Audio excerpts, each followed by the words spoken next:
Hey there, Hexers. Ever have that feeling that you lost a game before it even started? That for whatever reason, you just were never in it? That your opponent just smashed your face and, well, there wasn't much more I could do? Well, you know what? We're going to talk about that today. We're going to be talking about mulligans. But before we do, I want to maybe highlight a couple things and just kind of give a quick blurb. You know, it's kind of been maybe a slow week, and last week was kind of slow as far as content producers go. People weren't putting out nearly as much stuff. I think we're kind of in a weird lull period where, you know, the Kickstarter ended about a month ago, and we still have nearly a month left to go till Gen Con, which I'm super excited about. I won a trip there, and I'm going to be doing some cool stuff regarding that, and just need to kind of figure out the details still. But yeah, so we're kind of in a lull period. Maybe there's not as much viewers watching stuff or checking articles, and so maybe that was kind of demotivating people. I don't know, but definitely make an effort to check people out. And so I'm going to feature some stuff, and I'm going to use them in my video today rather than kind of do my normal slideshow presentation. So to start things off, we're going to be talking about mulligans, like I said, and I'm going to be using the data mine site. This site is great. I've spent so much time, or maybe I've wasted so much time, who knows, on this site. Just kind of using they have a really great card database, and the deck builder kind of goes hand in hand with it. I've spent a ton of time using the deck builder. It's really fun to fiddle around with it and all that stuff. There's a draft simulator, which is, you know, it's pretty good for maybe somebody who hasn't drafted yet before. There's still a ton of cards left to be spoiled, so the AI's pick order is nowhere near accurate. It's not exactly how it's going to be, but the AI has come a little ways, and it is definitely interesting to do, especially for people who've never drafted before. It kind of gives you an idea of maybe at least some of the simple mechanics of, oh, I picked this card, then that card, all that stuff. Talked about that before.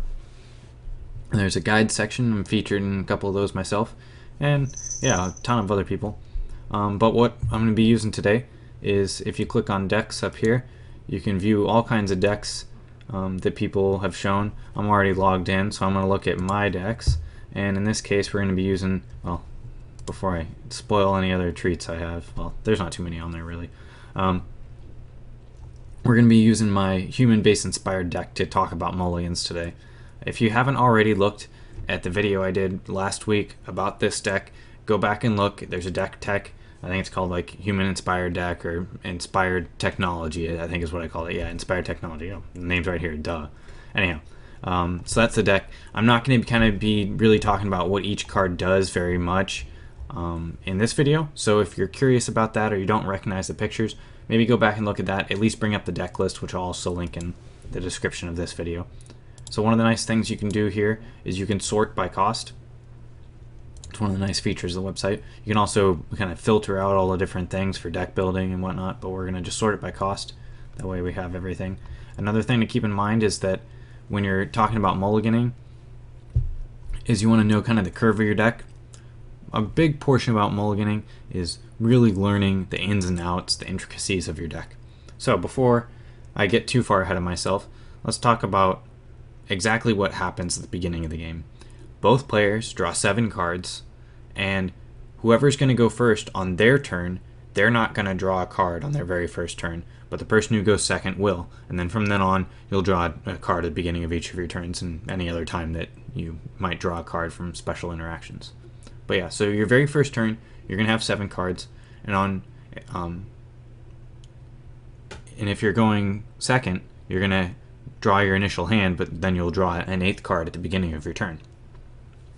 Before your turn actually starts, though, you'll usually know who's going to go first. It'll be like, I'm going to play first, but you'll have your hand there, and you have the option to throw it back. Maybe your hand is absolute garbage. It's just poo-poo. It's not useful. It's not going to get the job done, and you don't want it. So, well, there's a fix to that. You can mulligan. And what mulliganing does is it takes that hand that you have. Why don't we bring up a test one just so you can look. So here's our hand. I'm not going to talk about why not we might want to mulligan this one, but if we were going to mulligan it, we would throw it back, shuffle it all into the deck, and draw 6 cards. So you're drawing 1 less card every time you mulligan. Now, maybe for whatever reason we didn't like this. This is actually a pretty decent hand. But say we were going to throw it away. We'd throw it away, and now we're down to 5 cards. So every time you mulligan, you're kind of decreasing the power of your initial hand. But if you're if what you drew is that bad, well, sometimes you're going to want to go deeper. You can go there, and eventually you only end up with one card, at which point, I mean, you can, I don't even know if the rules allow for you to mulligan past one card. I don't think they do. So there's that. This could definitely change. Maybe you get a free mulligan or any kind of different little tweaks on that. But what we've seen so far from the Hex stream is that you draw your 7 cards and you just mulligan 7 to 6 to 5 to 4 to 3, 2, 1. I think it would be interesting if what they did was it went 7, 6, 6, 5, 4, 3, 2, 1. That, like, getting a free one is really kind of rewards some decks unfavorably, where they just want to aggressively mulligan into getting specific cards. My cats are making noise in the background. But going from 7 to 6 to 6, it feels like it doesn't quite benefit those decks as much, but maybe doesn't punish the new players. Mulliganing is definitely an often overlooked aspect of the game. It's really important. And like I was saying, you might have lost the game before you even started because you didn't mulligan a good hand. Alright, so now we're on this hand. We drew up a random hand, so I'm doing it completely just off the cuff. This is a great hand. This is like the ideal hand for this deck.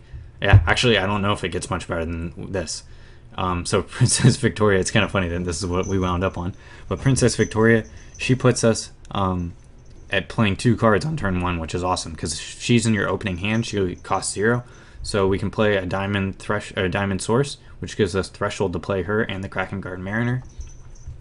We'll play her first and then the Mariner. Or wait, is that right? Yeah, her first and then the Mariner, so that the Mariner gets life drain, because the Mariner won't benefit her in any way. So there's that. And then turn 2, we're going to be able to either remove one of their cards and attack with both of our guys for 2 damage, or if they haven't played anything yet, we'll play the Pyromancer, which will help like kind of ramp us up into the game. This is going to be a great starting hand, although it could fall off depending on how it goes later in the game. But, you know, we hope for the best. So if we were going to play this, our first card we would draw would be Ruby Source, then Legionnaire, and then Blessing the Falling. Oh, this is great. That turned out to be a really good hand. So there was no question whether we were going to keep that or not. Let's draw another hand here. All right, so there's some times where you just throw the hand back right away. This is one of them. We have no resources in this hand. We would automatically go down to 6 cards. Now, there's some people that say, you know, I never mulligan. I always keep what I have. Well, you know, those people aren't talking about 0 resource hands. I'm sure they would not keep this either. But there are some like really strong players I've met where they just say, yeah, you know, I keep almost all the time so long as it's even remotely playable. I don't run the risk of just drawing something even worse.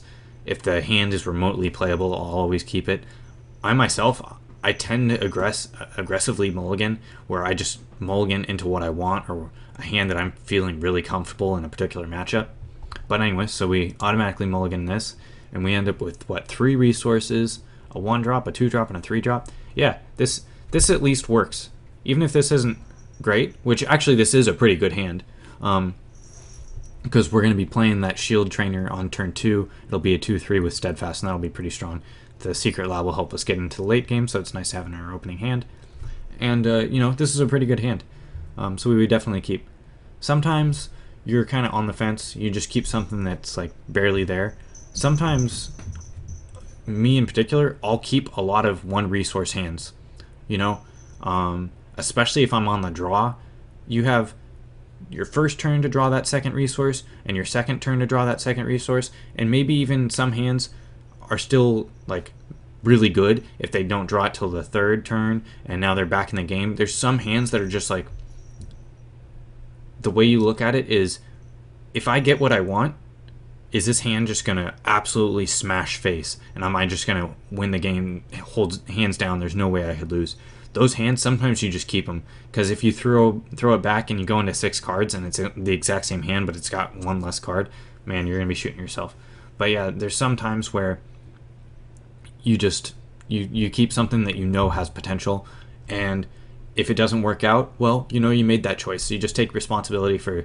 Sometimes you make a choice and it doesn't work out for you. The game has luck in it, and you don't whine about the shuffler. Alright, so this was a hand we keep. We'll do one more hand and maybe we'll call it wraps. So in this case, what we're looking at is, what do we got? We got 3 resources, 2 ruby, and 1 diamond. We have a 2-drop, a 2-drop, a 3-drop, and a 3-drop. So this is a pretty decent hand. You know, you don't necessarily need to have a 1-drop in this deck. Our 1-drops aren't all that strong. They're not that necessary. But all these other cards are pretty powerful. The Ruby Pyromancer to get everybody attacking for more is great. That the second time you play a Clergyman, it's going to be a 5/3, which is pretty strong. Hypothetically with Steadfast, although you probably will save the Shield Trainer for later. You want to just ramp into being aggressive, I would imagine. So it's a good hand. That pretty much sums up a lot of the mulliganing stuff I was going to talk about. One last thing I would say is it's always really good to know what you're playing against. If you know the deck you're playing against is really weak against removal, then maybe you're going to mull aggressively and try to get removal so that you can have a better chance to win the game. Granted, you're not going to want to go down to 4 cards just to get removal if you didn't see in the first ones. If the hand's playable, it's playable. With that said, every once in a while there's like a combo deck or another deck that does something really powerful, but it loses to one specific card. And you know, if you have that card in your sideboard game 2 and 3, maybe you're going to aggressively mull if it's a low cost card that only costs 1 or 2 to down to a 3-card hand, knowing that card is going to win you the game no matter what. Every once in a while there's a deck like that just loses to one specific card, and you know, you take the chance that you get that auto win basically. Anyhow, speaking of knowing what to be up against and using that as a factor in whether or not you're going to mulligan, I would like to feature one more person. So here we're going to talk about Hex Shuffle. This guy's put out an incredible amount of content. He's got at least 20 articles on the front page of his site of Hex Shuffle, and then there's even more. It says older posts here, so I haven't clicked on it right now, but there's got to be even more. That's incredible. That's so many articles, just one person putting out. There's some sites where they've got, you know, a bunch of people and they haven't even gotten close to this, so I think that's awesome. This guy's really churning stuff out quickly and putting out some really quality stuff. What I wanted to look at today was definitely something that factors into what I was talking about, and that's top 8 PvP cards to worry about. So in his case, it might be constructed, it might be limited or draft. It's always a good idea to, especially in constructed, if you know what you're up against and you have your opening hand, you're like, man, this deck is just this hand is gonna straight up lose to a certain card in their deck. Well, maybe you want to throw it back if that's a common card, or if they have ways of getting it, or if maybe that hand is just weak against that deck. There's some hands that are better in different situations, so always keep that in mind. The last thing I want to say about mulliganing is nothing can ever replace practice. One of the biggest things for mulliganing is you just have to know the deck inside and out. You have to know what hands are good, which ones aren't, and the different matchups. Also, when you're deck building, mulligan the hand over and over again. Keep mulliganing that deck as you're building it, and you're going to be like, oh, you'll kind of spot the cracks. You'll know where you need to repair the deck a little bit or move things around. So that's about the end of it. Check out the sites, check out what everybody's putting out, and comment on it, because I know everybody appreciates it when people appreciate their own work. So yeah, less fail, more function.